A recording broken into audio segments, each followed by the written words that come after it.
The serpent was more subtle than any beast of the field that the Lord God had made. And he said unto the woman, Yea, hath God said, Ye shall not eat of every tree of the garden?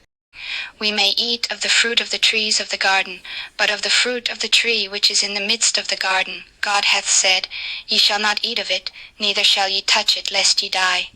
Ye shall not surely die, for God doth know that in the day ye eat thereof, then your eyes shall be opened, and ye shall be as gods, knowing good and evil.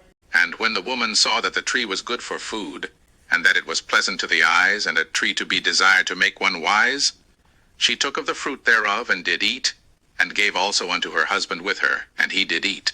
And the eyes of them both were opened, and they knew that they were naked. And they sewed fig leaves together, and made themselves aprons. And they heard the voice of the Lord God walking in the garden in the cool of the day. And Adam and his wife hid themselves from the presence of the Lord God amongst the trees of the garden. And the Lord God called unto Adam, and said unto him, Where art thou? And I heard thy voice in the garden, and I was afraid, because I was naked, and I hid myself. Who told thee that thou wast naked? Hast thou eaten of the tree whereof I commanded thee that thou shouldest not eat? For the woman whom thou gavest to be with me, she gave me of the tree, and I did eat. Woman, what is this that thou hast done? The serpent beguiled me, and I did eat.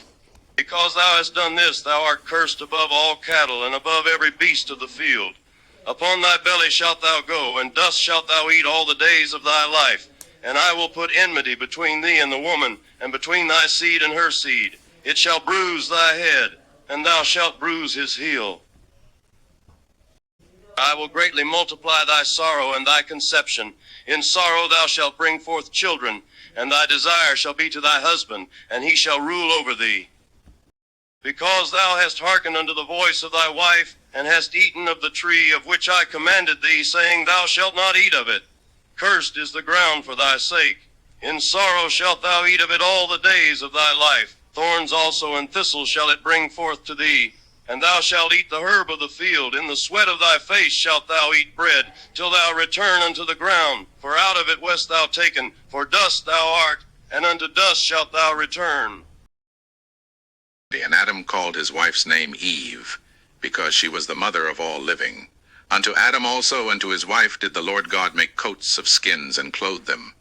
And the Lord God said, Behold, the man is become as one of us, to know good and evil. And now, lest he put forth his hand, and take also of the tree of life, and eat, and live forever. Therefore the Lord God sent him forth from the garden of Eden, to till the ground from whence he was taken. So he drove out the man, and he placed at the east of the garden of Eden cherubims, and a flaming sword which turned every way, to keep the way of the tree of life.